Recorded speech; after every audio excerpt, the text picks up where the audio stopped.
Hey hi friends. So last எபிசோடில் நம்ம ஹீரோவுக்கு பார்த்தீங்கன்னா கொஞ்சம் கொஞ்சமாக இந்த பேய்கள் எல்லாமே அவனுடைய கண்ணுக்கு தெரிய ஆரம்பிக்குது. எதனால் அப்படின்னா இவனும் இப்போ ஒரு பேயாக மாறிட்டு இருக்கான். இதுக்கெல்லாம் காரணம் அந்த யூன் தான். எதுக்காக இப்படி பண்ணுறா அப்படின்னா நம்ம ஹீரோக்குள்ளே இருக்கக்கூடிய அந்த பேயை மறுபடியும் இவளுடைய கட்டுப்பாட்டுக்கே கொண்டு வரணும் அப்படின்றதுக்காக தான் இப்படி கெட்ட எண்ணம் பிடிச்சி பண்ணிட்டு இருப்பா. ஸோ இதுக்கப்புறம் நடக்க போகிறத நம்ம இந்த எபிசோடில் பார்க்கலாம். ஸ்டார்டிங் சீனில் அடுத்து இப்போ நம்ம ஹீரோ தான் பார்த்தீங்கன்னா அந்த கேமில் விளையாட போகிறான். ஸோ எடுத்த உடனே பார்த்தீங்கன்னா அவன் ஸ்டார்டிங்கில் நல்லா தான் விளையாடுறான். எல்லா வில்லையுமே பார்த்தீங்கன்னா அந்த போர்டுடைய சென்டர் பாயிண்ட்லேயே அடிக்கிறான். ஆனால் போக போக என்னாச்சுன்னே தெரியல, அவனுடைய கண்ணில் ரொம்ப பயங்கரமாக அந்த பேய்கள் எல்லாமே தெரிய ஆரம்பிக்குது. அது இல்லாமல் சரியா பார்வையாக அவனுக்கு குறைஞ்சிருச்சு. ஸோ அதனால அவனுடைய எய்ம் எல்லாமே பார்த்தீங்கன்னா மிஸ் ஆகிட்டே இருக்கு. கிட்டத்தட்ட அவன் தோக்குற ஸ்டேஜுக்கு போயிட்டான். இந்த நேரத்தில் நம்ம ஹீரோயின் இது எல்லாத்தையுமே பார்த்துட்டு இருக்கும்போது அவளுக்கு ஏதோ ஒரு விஷயம் ரொம்பவே சந்தேகமாக இருக்க மாதிரி தெரிய ஆரம்பிக்குது. அப்போ தான் அவளுக்கு சில மணி அடிக்கிற சவுண்டும் அதுவும் இல்லாமல் யாரோ ஒருத்தங்க சில கெட்ட மந்திரங்களை பேசிகிட்டு இருக்க மாதிரி அவளுடைய காதுக்கு கேட்க ஆரம்பிக்குது. அது எல்லாமே அந்த யூன் பேசுறது தான். ஸோ இவ தான் இந்த காரியம் எல்லாத்தையுமே பண்ணிட்டு இருக்கிறதா ஹீரோ கிட்ட அப்படின்ற மாதிரி அவள் தெரிஞ்சுக்கிட்டு உடனே பார்த்தீங்கன்னா அங்கே வேற ஒரு இடத்துக்கு தனியாக போயிட்டு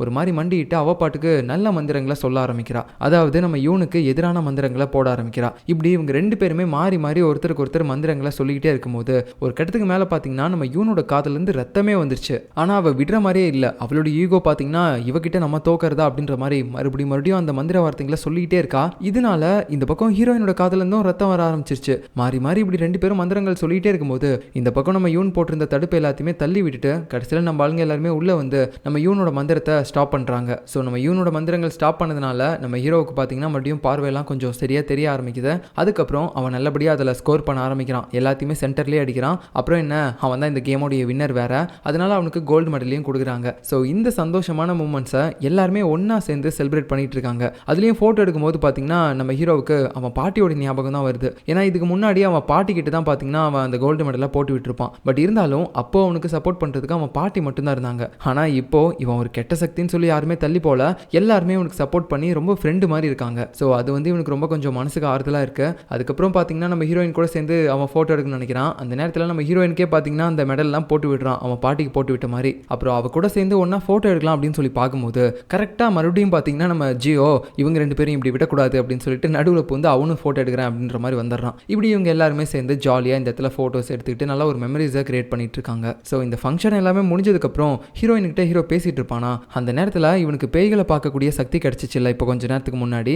இப்போ அந்த கண்ணு பார்த்தீங்கன்னா அவனுக்கு இப்போ வரைக்கும் இருக்குது போல. அது மூலமாக நம்ம ஹீரோயின் போட்டிருக்கக்கூடிய அந்த மந்திர சக்தி இருக்க மாதிரி ஒரு ட்ரெஸ்ஸை பார்க்குறான். இதுக்கு முன்னாடி கூட பார்த்துருந்துருப்பான்ல, அந்த ட்ரெஸ்ஸில் ஒரு ஓரத்தில் பார்த்தீங்கன்னா கொஞ்சம் லைட்டாக கருகுன மாதிரி இருக்கு. அதை பார்க்கும்போதே இவனுக்கு தெரிஞ்சிருச்சு ஏதோ ஒரு தீய சக்தி இவளை அட்டாக் பண்ணியிருக்கும் போல. ஆனால் அந்த விஷயத்தை பற்றி இவன் என்கிட்ட சொல்லவே இல்லை அப்படின்ற மாதிரி அவன் யோசிச்சுட்டு இருக்கான். அதாவது இப்போ கொஞ்ச நேரத்துக்கு முன்னாடி நம்ம யூன் யாகம் பண்ணியிருப்பாள்ல, அது மூலமாக இவளுக்கு கூட ரத்தம் வந்திருக்கும். ஸோ அந்த ரீசனால் தான் அந்த மாதிரி அவளுடைய ட்ரெஸ் வந்து கொஞ்சம் கருகி இருக்கு. பட் இது எதையுமே அவகிட்ட கேட்க முடியாம எப்பயும் போல அவகிட்ட நார்மலா பேசுற மாதிரி பேசிட்டு இருக்கான். இப்போ அடுத்த சீன்ல நம்ம ஹீரோயின் வீட்டுக்கு வரும்போது அந்த இடத்துல நம்ம சாமியார் அவளுடைய மந்திர ட்ரெஸ்ஸை பார்க்குறாரு. அது மூலமாவே தெரிஞ்சிருச்சு, ஏய் என்ன உனக்கு யாரோ ஒருத்தங்க சாபம் கொடுக்க பார்த்துருக்காங்க போல, யார் பண்ணாங்க அப்படின்ற மாதிரி கேட்டுட்டு இருக்கும்போது நம்ம ஹீரோயினோட அம்மாவுக்கும் பார்த்தீங்கன்னா அந்த சத்தம் கேட்டுருச்சு. ஸோ நீ அவ மேலே தான் சாபம் கொடுத்தியா அப்படின்ற மாதிரி கேட்கும்போது அவளும் சொல்றா, ஆமா அவ என் வழியில குறுக்க வந்தா அதனால நான் சாபம் கொடுத்தேன்.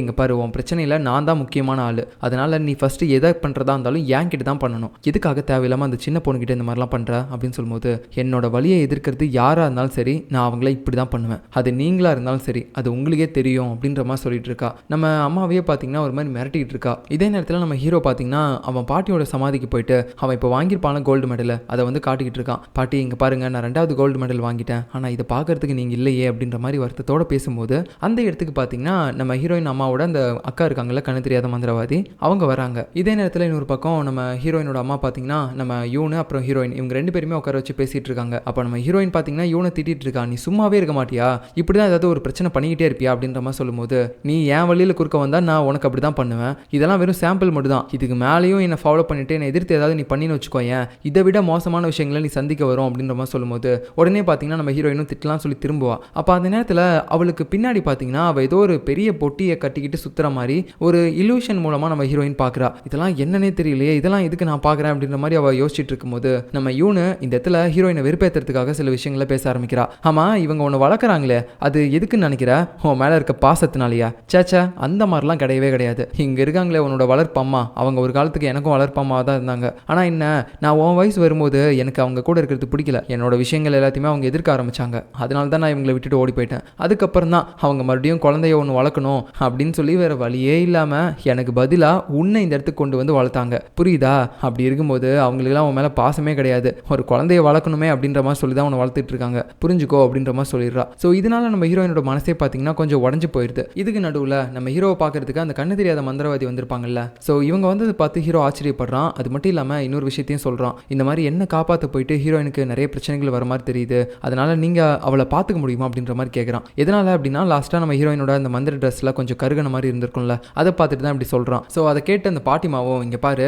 நீயே வந்து இப்போ ஒரு பேயாக மாறிட்டு இருக்க, எனக்கு நல்லா தெரியும் உன்னோட பார்வை எல்லாத்துலேயுமே இப்போ வந்து நிறைய சேஞ்சஸ் இருக்குது அப்படின்னு சொல்லிட்டு, அப்படின்னா நீ கொஞ்சம் கொஞ்சமாக பேயாக மாறிட்டு இருக்க, அதனால இந்த மாதிரி நேரத்தில் அவள் உன்னை காப்பாற்றுறதுக்காக எது பண்ணாலும் அதை அந்த பேய்களே எதிர்த்து பண்ணுற மாதிரி இருக்கும். அது ரொம்பவே கஷ்டம். அதனால அவளுக்கும் நிறைய ஆபத்து இருக்குது. ஸோ அவளை ஆபத்தில் விடக்கூடாது அப்படின்னா நீ உன்னை முழுமையாக பேயாக மாறாமல் காப்பாற்றிக்கோ. அதுக்கு நீ எந்தவித ரத்தத்தையும் பார்க்கவும் கூடாது, உன்னோட உடம்புல இருந்து எந்தவித ரத்த காயமும் ஏற்படவும் கூடாது. அப்படி எதுவும் ஆகாமல் நீ உன்னை பார்த்துக்கிட்டினாலே நீ வந்து முழுமையாக பேயாக மாற மாட்ட. அதுக்கப்புறம் உனக்குள்ளே இருக்க அந்த பேயை வந்து வெளியே எடுத்துடலாம். ஸோ அது வரைக்கும் மட்டும் நீ கொஞ்சம் பார்த்து சேஃபாயிரு அப்படின்ற மாதிரி சொல்லும்போது ஹீரோவும் அதை கேட்டு ஓகே பாட்டி நான் பார்த்துக்கிறேன் அப்படின்னு சொல்கிறான். இதுக்கு நடுவில் நம்ம ஹீரோயின் வேறு அந்த யூன் பேசினது எல்லாத்தையுமே கேட்டு ரொம்ப சோகமாக இருந்திருப்பாள்ல. அந்த இடத்துல அந்த பாட்டிமா வராங்க, அதான் இவ கூட வேலை பார்க்குறவங்க. ஸோ அப்போ அவங்க கிட்ட பார்த்தீங்கன்னா ஹீரோயின் ஒரு மாதிரி தோளில் சாஞ்சிக்கிட்டு, அந்த யூன் சொன்னது எல்லாமே உண்மையா பாட்டி? நிஜமாவே அம்மா என்ன வந்து அவளுக்கு பதிலாக தான் வளர்த்தாங்களா? அவங்களுக்கு உண்மையாக என் மேலே பாசம் இல்லையா அப்படின்னு சொல்லும்போது அவங்களும் சின்னதாக ஒரு எக்ஸாம்பிள்லாம் சொல்கிறாங்க. இங்கே பாரு, இப்போது ஒரு கப்புள்ஸ் இருக்காங்க, அவங்களுக்கு ஃபஸ்ட்டு ஒரு குழந்தை பிறக்குது, பட் இருந்தாலும் ரெண்டாவதாக இன்னொரு குழந்தையும் பெற்றுக்கிறாங்க.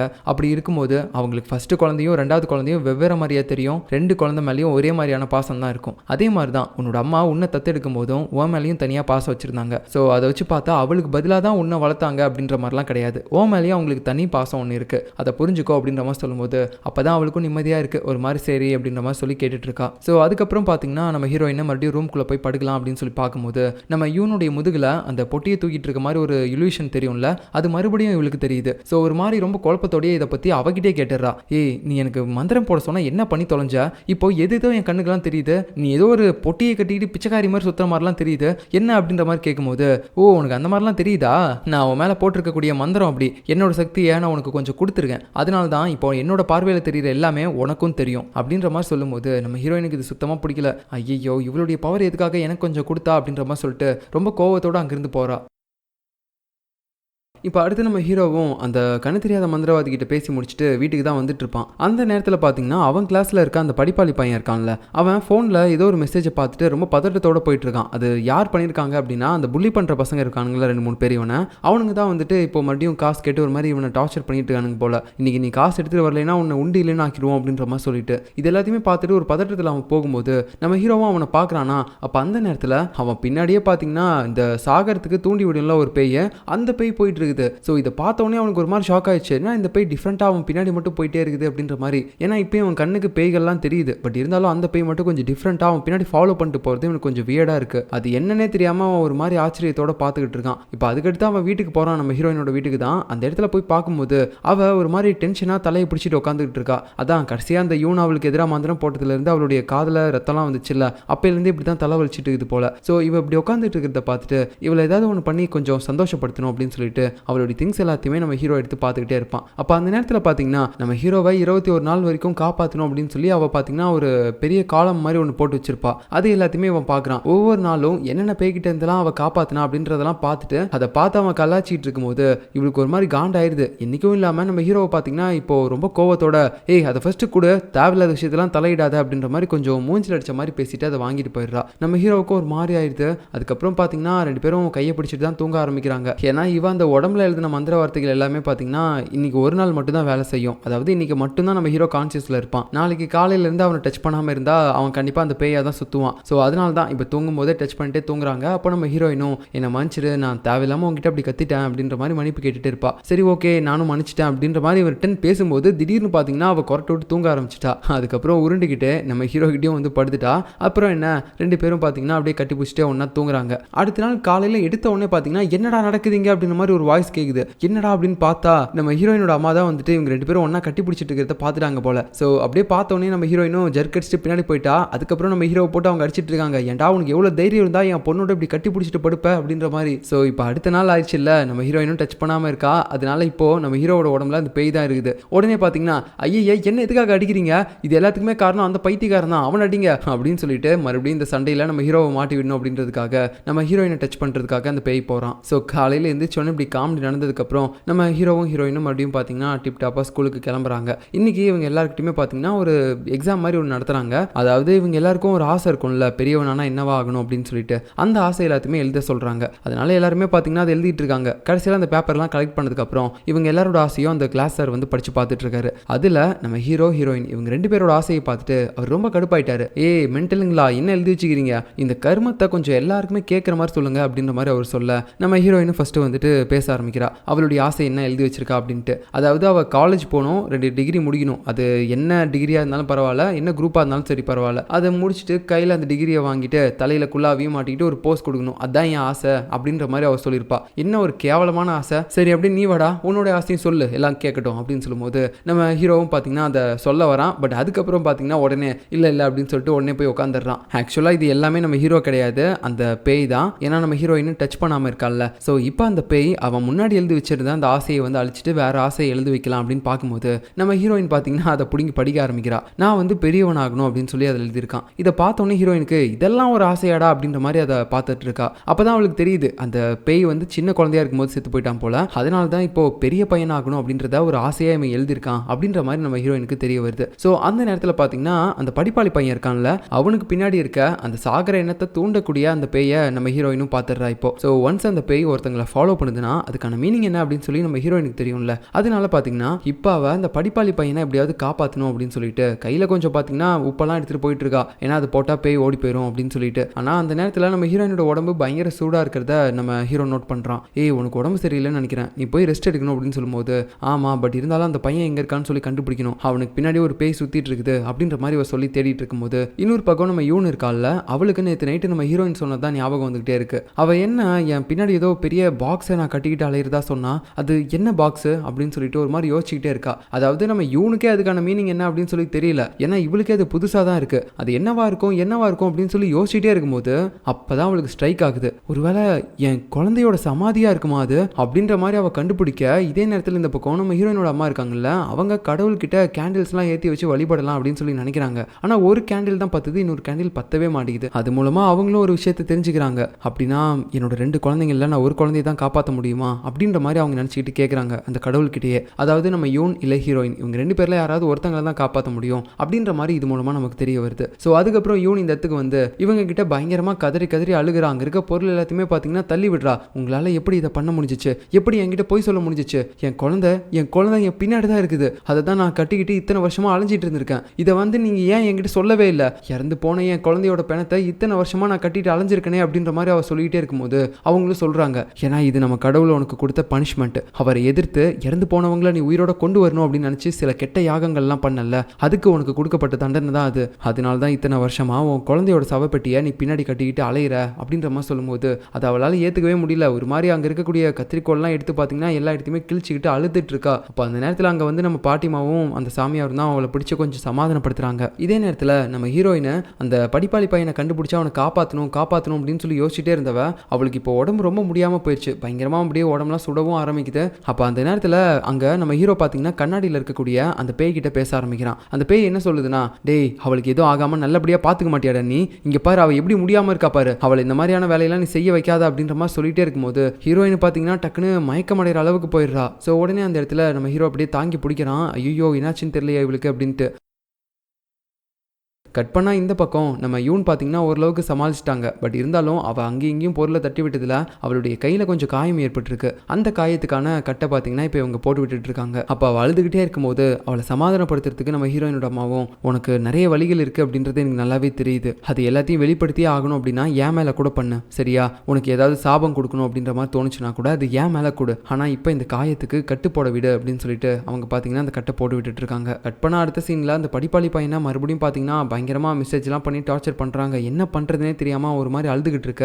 மற்ற ஸ்டூடெண்ட்ஸ் எல்லாருமே பார்த்தீங்கன்னா ஏதோ ஒரு கேக் பண்ணுற வேலையை பார்த்துக்கிட்டு இருக்காங்க. அப்போது அந்த நேரத்தில் கூட நம்ம ஹீரோயின் பார்த்தீங்கன்னா ரொம்பவே கொஞ்சம் உடம்புக்கு முடியாத மாதிரி தான் இருக்கா. அதே நிலைமையில தான் அதெல்லாம் பண்ணிகிட்டு இருப்பா. அப்போ அந்த நேரத்தில் அந்த புள்ளி பண்ணுற பையன் இருக்கான்ல, அதாவது இந்த கிளாஸில் இருக்கவன் நம்ம படிப்பாளி பையனை புள்ளி பண்ணுவானுங்களா, அவனுங்க கிடையாது. ஸோ இப்போ அவன் பார்த்தீங்கன்னா அந்த படிப்பாளி பொண்ணு இருக்கால, அவகிட்ட போயிட்டு ஏதாவது ஹெல்ப் பண்ணலாம் அப்படின்னு சொல்லி நினைக்கிறான். ஆனால் அவள் பார்த்தீங்கன்னா இவனை கண்டுக்கவே மாட்றா. அதை பார்க்கும்போது இவன் இன்னும் எமோஷனலாக அழுக ஆரம்பிக்கிறான். இப்போ என்னடா ஆச்சு அப்படின்ற மாதிரி கேட்கும்போது, டே என்னோட நாயும் இப்படி தான்டா, நான் பேசுகிற எதையுமே கண்டுக்காம அது பாட்டுக்கு தெரியும், அதே மாதிரி தான்டா இவ்வளோ இருக்கா, இவ கண்டிப்பாக என் நாய் தான்டா அப்படின்ற மாதிரி பேசிகிட்டு இருக்கான். ஸோ இப்படியே பார்த்தீங்கன்னா இந்த சமைக்கிற இது வந்து ஓடிக்கிட்டு இருக்குது. அந்த நேரத்தில் மறுபடியும் நம்ம படிப்பாளி பையனுக்கு ஏதோ மெசேஜ் வந்துட்டே இருக்கு. அவன் தனியாக போய் எடுத்து பார்க்குறான். ஸோ இவன் ஏதோ ஒன்று வந்து மறைக்கிறான் அப்படின்ற விஷயம் நம்ம ஹீரோயினுக்கும் தெரிய ஆரம்பிக்குது. ஸோ அதுக்கப்புறம் பார்த்தீங்கன்னா அவனை ஃபாலோ பண்ணிட்டே போகும்போது அவன் ஒரு கட்டத்துக்கு மேலே கிச்சனில் இருந்த ஒரு கத்தியை எடுத்துக்கிட்டு பாத்ரூமுக்கு போக ஆரம்பிக்கிறான். ஹீரோயினுக்கு நல்லாவே தெரிஞ்சு போச்சு, அவனை வந்து ஃபோனில் யாரோ ஒருத்தங்க ஏதோ மிரட்டுறாங்க போல, அதனால தான் அதை தாங்க முடியாமல் இப்போ தற்கொலை பண்ணிக்கிறதுக்கு போகிறான் அப்படின்ற மாதிரி யோசிச்சுட்டு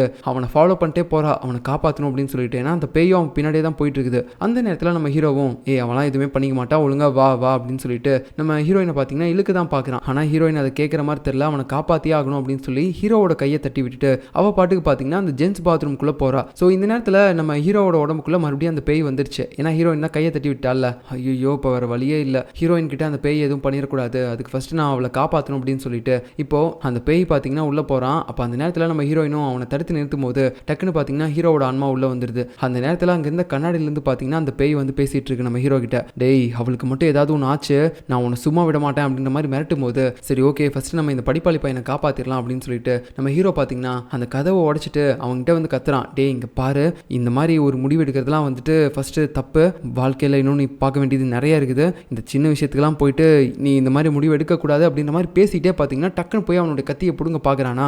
அந்த நேரத்தில் நம்ம ஹீரோவோட கையில் ஒரு சின்ன ஸ்க்ராட்ச் ஆகி போயிடுது. சின்னது இல்லை, பயங்கரமாக பெருசாகவே ஆயிடுச்சு. அதுக்கப்புறம் என்ன, அவன் கையிலேருந்து கொடமாக ரத்தம் ஊற்றிட்டு இருக்க.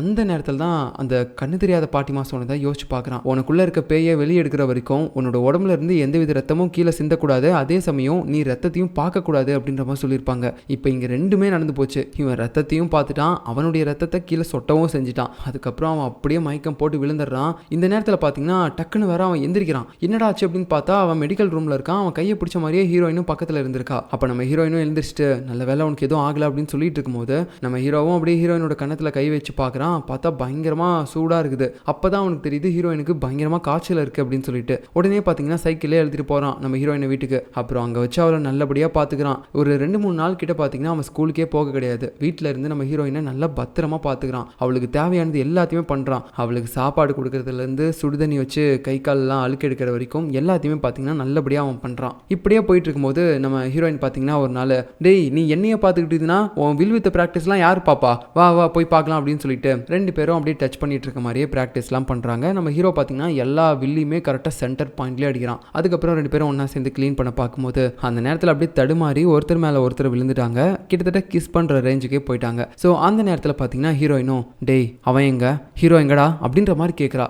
என்னடி பேசுகிற, நான் தாண்டி ஹீரோ, நீ யாரை கேட்குற அப்படின்ற மாதிரி கேட்கும்போது நம்ம ஹீரோயின் மறுபடியும் கேட்குறா, உண்மையை சொல்லு, நீ அவன் கிடையாது, நீ அந்த பேயின்னு சொல்லி எனக்கு நல்லாவே தெரியுது. 2 நாளாக உன் கூடவே இருந்து உன்னை நல்லா வாட்ச் பண்ணிட்டே இருக்கேன். எனக்கு தெரியாதா, நீ பேசுறதுலேருந்து உன்னோட ஆட்டிடியூட்லேருந்து நீ என்னை பார்த்துக்கிற விதத்துலேருந்து எல்லாமே மாறி இருக்கு. ஹீரோ இந்த மாதிரிலாம் பண்ணவே மாட்டான். எனக்கு அது மூலமாகவே தெரிஞ்சிச்சு நீ ஹீரோ இல்லைன்னு சொல்லிட்டு. உண்மையை சொல்லு, அவன் எங்கே இருக்கான் அப்படின்ற மாதிரி கேட்கும்போது அவனும் பார்த்தீங்கன்னா, ஆமாம் நீ கண்டுபிடிச்சது கரெக்டு தான், நான் அவன் கிடையாது. என்னைக்கு அவன் கையில் அடிபட்டு அவனுடைய ரத்தம் கீழே சிந்திச்சோ அப்போவே நான் அவனுடைய உடம்பை முழுமையாக ஆக்கிரமிச்சிட்டேன். இப்போ முழுக்க முழுக்க அவனுடைய உடம்பை நான் தான் கண்ட்ரோல் பண்ணிட்டு இருக்கேன் அப்படின்ற மாதிரி அந்த பேய் சொல்லும்போது ஹீரோயினுக்கு தூக்கி வாரி போட்டுருச்சு. ஸோ இவன் நம்ம ஹீரோவோட உடம்புல இருக்கானா, நம்ம ஹீரோ எங்கே இருக்கான், இதுக்கப்புறம் நடக்க போகிறத நம்ம அடுத்த எபிசோடில் பார்க்கலாம். பாய்.